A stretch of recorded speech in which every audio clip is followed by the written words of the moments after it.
A friend of mine brought this Vulcan 45 anvil over to my shop this fall and wanted me to resurface the top and rebuild the edges.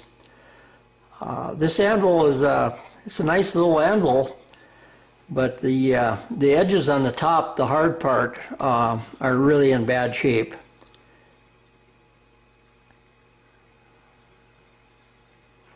By the looks of it, they started out with a casting and then welded the hard top plate to that. At least that's the way it looks to me. That hard top plate now is chipped on both sides real bad, and it definitely needs to be welded up and remachined. What I plan on doing is I'm going to set this up in another milling machine, and I'm going to take a carbide cutter, and I'm just going to run, I'm just going to make like a quarter by quarter groove the full length of the face of where the corner is, and then when I weld it up with hard surfacing rod and remachine it, it'll look uniform. If I welded it up the way it is now, chipped and cracked and broke along the edge, after I got done machining it, it would look just like that. So I was taking a real light cut across the bottom of this Vulcan 45 anvil. Just wanted to get it parallel with the top face. I plan on resurfacing the top with a grinder. The top is real hard and can't be milled. And the bottom, the base and the top weren't parallel, so that was the reason for taking this light cut across the bottom. I didn't want to, I'd rather make it parallel by taking a little off the bottom rather than grinding too much of that hard material on top. I had the anvil bolted down to the milling machine table on both ends and a bolt through the hardy hole.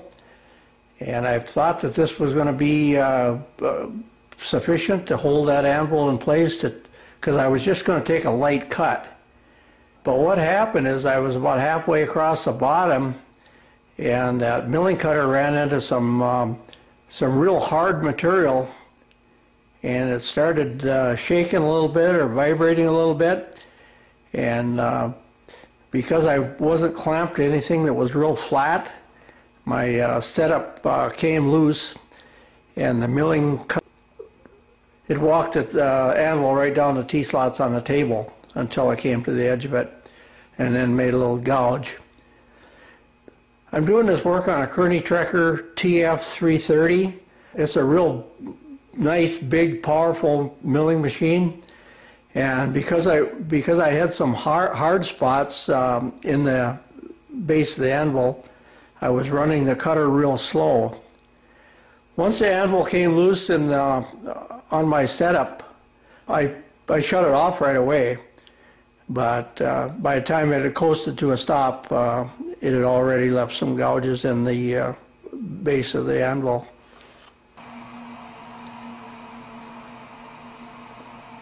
So now I moved the anvil over to my small Kearney Trekker mill. I've got a 5/16 solid carbide end mill in there. Right now this line along the top of the anvil between the hard part and the base is not well defined at all. What I'm trying to do with this carbide cutter is to make a cut across there, define the line, and make it easier for me to weld that up with a hard surfacing rod.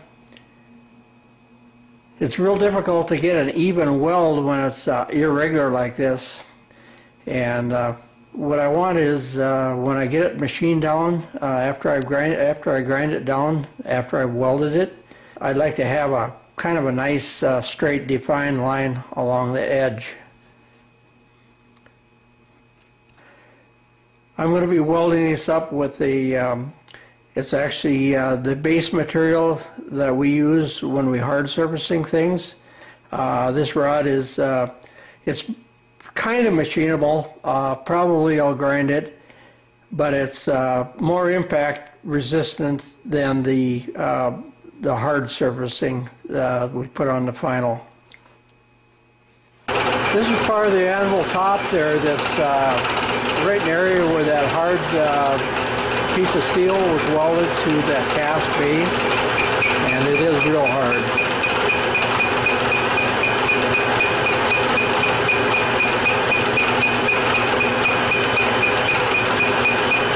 When I first started this project, I had a solid carbide 5/16" milling cutter in there, and it just wasn't up to the task.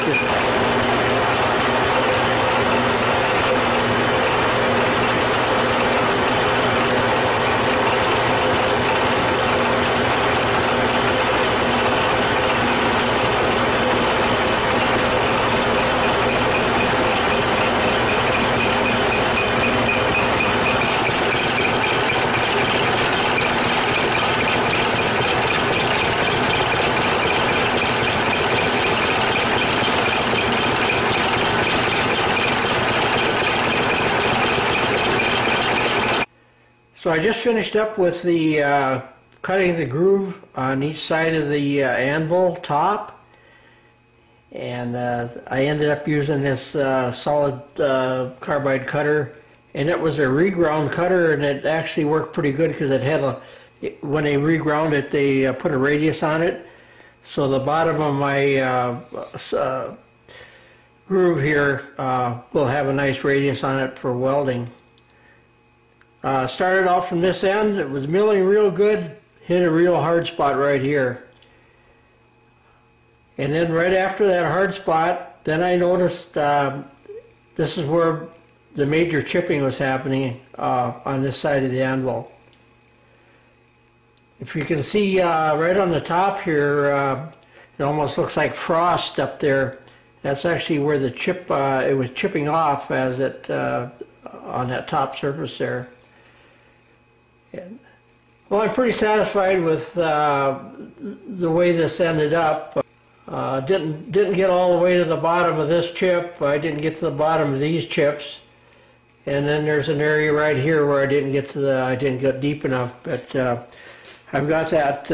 I got that nice groove in there, so that after I weld it up and grind it down, I'll have a nice straight-looking edge there. Previously, a couple of years ago, I rebuilt an anvil top, and I didn't groove it ahead of time. I just basically went and welded up the chips and put a new edge on it. And after I machined it, it's held up real good, but it looks a little funny because it doesn't have a nice straight line underneath it. So each of the chips that I repaired is actually highlighted with the new weld. So what the plan is now, after I get it welded up, I'm just going to take a hand grinder and rough it down to just to the original surface. And then I'm going to take it down and put it on the planer at the Northern Minnesota metalsmith shop. And I put a tool post grinder in where the cutter went, and I'm going to finish surfacing it down there. Well, I moved the little Vulcan anvil over to my welding table. I got a propane torch, preheat it prior to welding the edges.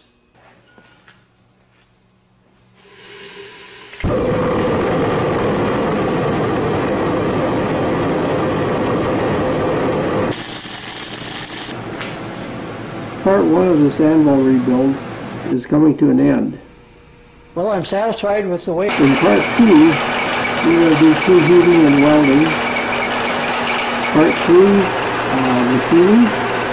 And finally, in the fourth segment, we're going to be grinding the finished surface and let the Welding shop. With some, just a little bit. I encourage you to subscribe to this Burrow Buddy channel. You will then be notified when new videos come online.